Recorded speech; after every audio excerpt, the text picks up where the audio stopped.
What's up, everybody? Roger and James here from the DisKingdom podcast. In this episode, we're going to be talking all about Disney's kind of reliance too much on franchises. We briefly touched on it in our Wrinkle of Time episode earlier this week, but we've kind of been feeling Disney have been relying way too much on their franchises. I mean, they've been doing it for a long time, but this year, for example, 2018, if you look at their movies lineup, there is literally the only original one that hadn't been made before was A Wrinkle of Time. Pretty much everything else is sequel or a reboot. Incredibles 2, Wreck-It Ralph 2, Mary Poppins Returns, more Avengers. We've got Solo, which is a prequel. Then we've got, what else we got? Christopher Robin. Christopher Robin. We got another one. We've then got, the Fox X-Men movies as well.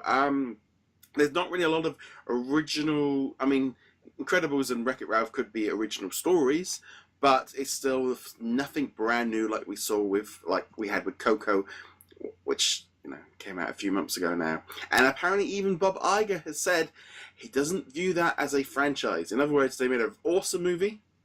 Not that I've seen it yet because I was so late here. I'm waiting till the Blu-ray. But they can't considering it like a franchise movie because they probably can't extend it and merchandise it and kind of continue it. Yeah, and that's a good thing. Pixar should probably be, at least to a degree, we're not going to do franchise movies, even as Incredibles 2 comes out and Toy Story 4 is on the docket for like next year or whatever. But, and as I said in the Wrinkle in Time video, it's worth recapping. This is not a Disney-specific problem. If you look at the lineups for most of the major companies, Universal, Fox, all these guys, their lineups are filled with franchise movies, reboots, sequels, or even the first part of what we already know will be franchises. Heck, I think Disney earlier this week even announced, we've begun principal production on Artemis Fowl. And we're like, okay.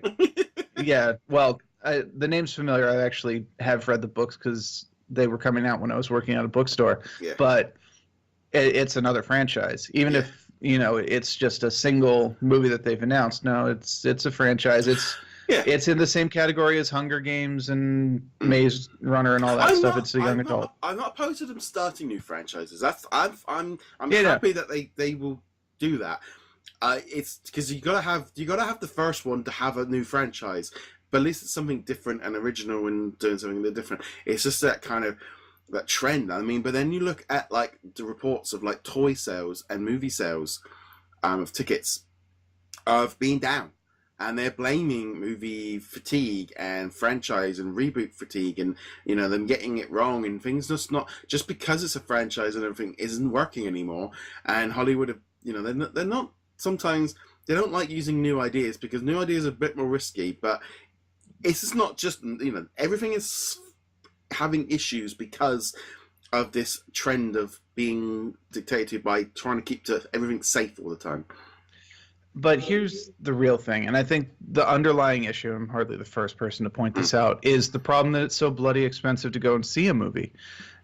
So even if you don't get any concessions, your average ticket price, not counting, a Cheap Tuesday or whatever your local theater does, $6 tickets on Wednesday, whatever, that your normal ticket price is already just to go by yourself in the $15 to $20 range, depending on like 3D, special sound, whatever.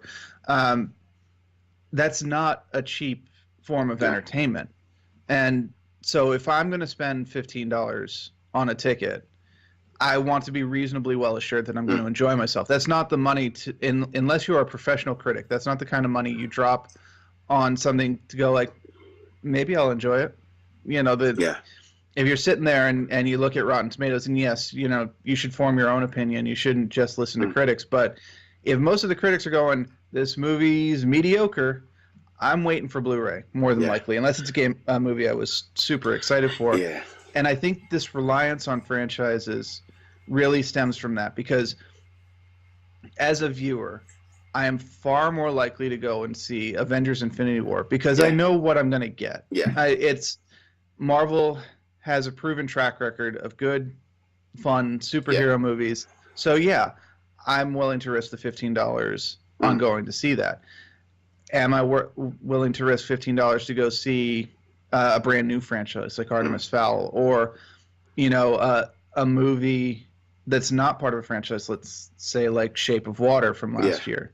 A little bit less so. Now, I did go see Shape of Water, but that was because it had developed such a massive amount of positive buzz. I was like, oh, I should check this out. But on the other hand, there were plenty of other movies on the Oscar list that I did not watch in theaters, like 3 billboards outside of Ebbing, Missouri, and stuff like that. Yeah, because no one actually goes and sees the stuff the Oscars choose. If someone goes and sees a movie the Oscars discount it. I think that's how. but that's the thing, how many people, or how well would some of these movies have done if they didn't have Oscar buzz around them? Because the Oscar buzz, of course, generates sales in and of itself, and a lot of the ones on the Oscar list didn't do very well financially. No. So yes, it's a nice little feather in your cap to go, we won an Oscar for Shape of Water, or best sound design, or any of these things. But the feather in the cap isn't nearly as good as having the money. We actually talked about this a couple weeks ago with, like, Disney doesn't win Oscars. Yeah, they're crying really, really a whole lot while they're rolling in their money pit. It was funny because I was watching a BBC show the other day, and they was about the Oscars and stuff, and they were talking about the ratings of that dropping, and people, they don't like all the political stuff, but also a lot of people are starting to say none of these movies anyone has seen, it's not representing what people are seeing, and because Oscars are being aimed at the movies that they want to make rather than the movies that people are going to go see, there's this, it's drifting further and further away from the public because it's not what people see. And it comes down to the same thing as well of, something like Wonder Woman, big franchise, big, very, very popular movie. It connected with people. It broke ground. It made loads of money. Black Panther's the same thing. But they're not getting represented because they're all being snooty about the fact that it's a superhero. And again, Black Panther and Wonder Woman, you take two well-known established characters, reboot them and turn them into franchises. Wonder Woman was strong enough, but she's really, she's obviously been a very well-known character, but that movie rebooted her in a good way. But then you have so many other reboots of franchises which don't work, and it's just this thing of, I think, with franchises, as things like The Mummy, Universal tried booing, and that was an awful movie, and they tried doing this whole dark universe. They've already abandoned it. One movie in, it's like King Arthur was another one where they're trying to build a franchise before they've even put the effort in. It's like, no, make the hit, then you build the franchise after it, and they're trying to build the 15-movie arc building up to the Avengers Infinity War before they've even built the first stone. Yeah, and we see that a lot. There's, at least in the last couple of years, there was, and this will be the start of the blankety blank multi-universe, and like, really? I don't see any appeal for this, and sometimes it does work out, but most of the times it doesn't. And then on top of that, you get blank Universal. Universal Studios is doing a reboot for this title. It's like, the last movie came out last year. Yeah. Why are you rebooting it? And no, let's be fair, Sony is probably the worst on this one with the Spider-Man franchises, but when we're already being told that there are reboots for movies that haven't even come out yet or are still very fresh in the public conscious, and people stop taking it seriously. What? Yeah. Why should I invest in this version of this character when you're going to give me a completely different version of the character a month from now? And all right, Spider-Man actually works out really well for this. Is why should I care about the Tom Holland Spider-Man when you've got the Miles Morales animated Spider-Man coming out? You've got the Venom movie coming out, which may or may not be connected to the Garfield version of Spider-Man. We don't even know. Yeah. It's like, it's hard enough having the regular consumer base keeping track of who is connected to what. I still get questions from people, why is Batman not in Avengers Infinity War? I'm like, I'm just going to put up a webpage, explaining that. But it's like, if people aren't understanding why Batman is not in Avengers Infinity War, then how can you expect him to go Tobey Maguire, Andrew Garfield, Tom Holland, I can't even remember who's voicing Miles Morales. I know it's Lando, isn't it? From yes, Solo. Yeah, I think so. Yeah. Glover. Yeah. Yeah. How do you expect people to keep track of that? And that's one franchise. Yeah. And it's like, but then it also gets the other thing about like with Batman and Spider-Man now, where they can interchange the actors like this now. That happens so easy. It's like, when everyone talks about Captain America and Iron Man as being, Chris Evans and we can't have anybody else do it. It's like, yeah, we can. We can just flip it like that. We'll all accept it and take it quite happily. It's just, we've got used to it. But that's the question. And that's really what this boils down to is, are consumers willing to accept that moving forward? It's happened so many times now that we might actually be at the point where people are like, no, Spider-Man is Tom Holland. You're trying to sell us on Jake Lloyd as Spider-Man. We're done with this. I picked the first name that came to mind. Or, something like, no, Iron Man is Robert Downey Jr. Or Superman is Mark Cavill. That's it. We're done with new Supermans. You either keep making them with him or use a different character. And we're not quite at that point, I don't think. I think there's still a couple of reboots in there before people finally just stop. Yeah. But I think like for me it's that feeling of things like Harry Potter franchise. Because they managed to build this 8-movie franchise with keeping the majority of people the same. The majority of the actors stayed the same. So they were to build, they've been like this thing about wanting to do a reboot, but they're like, no, we're going to get Fantastic Beasts out and let time travel kind of move on a little bit.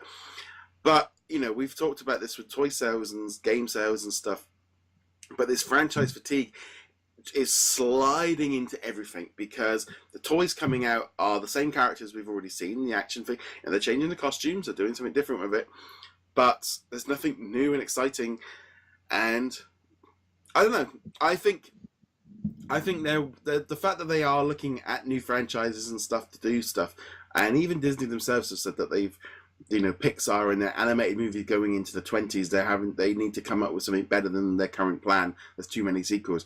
I think they're aware of it because they're seeing it in the box office numbers of, for every Black Panther and Infinity War, there is then a Wrinkle of Time and Oz the Great and Powerful. Alice Through the Looking Glass. These were all franchises. They were all reboots. They still didn't work. Just because it's a franchise doesn't necessarily mean it's successful. And it's going to be. But there's that fine line between doing something new and doing something original that was groundbreaking. But they're not willing to take the risks the same way they used to. And I think until there's fundamental change in the economics of distributing movies, of how theaters get movies, or maybe even bypassing theaters. I mean, because large screen TVs are getting a little bit easier to find. Even if you can't get a large screen TV, chances are somebody who can. Yeah. And you guys can have a theater night. That we're not at that point yet. I mean, but we're actually kind of getting there where you can do. Yeah. It's like right now. Shape of Water is out on Blu-ray in a couple of weeks or something because it's a bit delayed here. Or Greatest Showman or something like that. And it's like, I've said this before, I mean, you would pay money to... I've said I'd pay a premium rental. My wife says, no, don't be stupid, not paying that much. But to me, it's like, well, if it's half the price of the cinema and we can sit on our own couch, we've got a 50-inch television. It's big enough that we can enjoy movies quite comfortably. And you can see all the effects, especially if it's in 4K or Blue HD. There is no issues with that. And, unfortunately, everything's changing. The whole world is moving around and technology and tablets are changing. And I don't know if franchises, they've maybe overcooked it. And people are looking for something original, but also just turning off from it. Yeah, and I don't know, there isn't any silver bullet answer to this. No. But Disney, Universal, Fox, Sony, all these guys, they're fully aware that the market's changing. but we haven't seen how they're reacting to it. They're just going business as usual and hoping that, Avengers Infinity War Part 12 will make all the money back that they need. And even those movies, even the Marvel movies that have been doing extremely well, there will be a drop off. They're going to hit a point, and there isn't any easy answer. Yeah, so. And which DC have worked out that they've become the version of when it goes wrong. Well, I'd love to know your thoughts on this as well. Get in touch with us on all the different social medias and in the comments below. You can subscribe and like and follow us on the different audio platforms as well as over on YouTube. Find us over at DisKingdom.com. And finally, James, where can they find you? You can find me heroiclegacy.com. On that note, guys, thank you very much for joining us. We'll be back soon. Later. Later. What?